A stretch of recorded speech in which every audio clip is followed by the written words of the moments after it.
Hi అండి, నమస్తే. నేను మీ జయశ్రీ. ఈరోజు ఆవపిండి పులిహోర తయారీ విధానం చూపిస్తానండి. చాలా బాగుంటుందండి. రుచి అయితే గుళ్ళో ప్రసాదంలాగే ఉంటుంది. మరి ఈ వరలక్ష్మి వ్రతానికి ఇలా ఒకసారి చేసి చూడండి.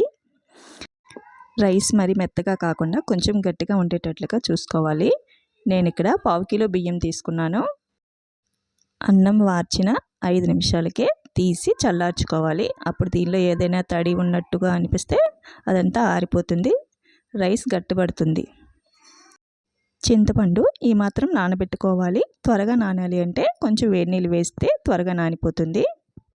ఈ చింతపండు చిక్కగా ఉన్నంత వరకు తీసుకోవాలి.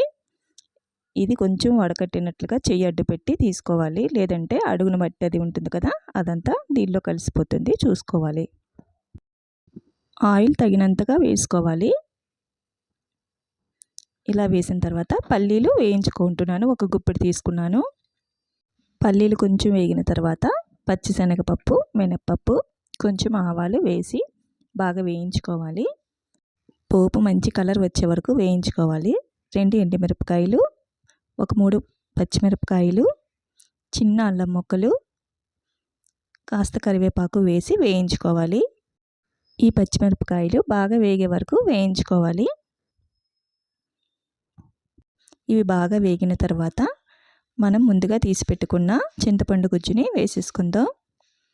ఇది చిక్కగా 2 కప్పులు వేసుకున్నాను.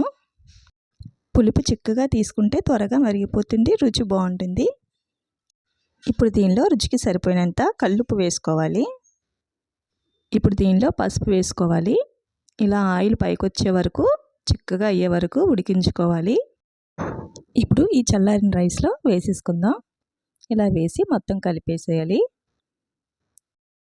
ఇలా కలిపిన తర్వాత ఇప్పుడు ఆవపిండి వేసుకుందాం. ఇది పొడి చేసుకోవాలి. 1 స్పూన్ వేసుకుంటే సరిపోతుంది. ఈ ఆవపిండి వేసి మరలా కలిపేసుకోవాలి చక్కగాన. ఒకవేళ మీకు ఆయిల్ సరిపోలేదంటే కొంచెం వేడి చేసి వేసుకోండి. ఆవపిండి కలిపిన తర్వాత అరగంట వరకు టేస్ట్ చేయకూడదండి, కొంచెం చేదనిపిస్తుంది. అరగంట తర్వాత చూడండి, చాలా బాగుంటుందండి.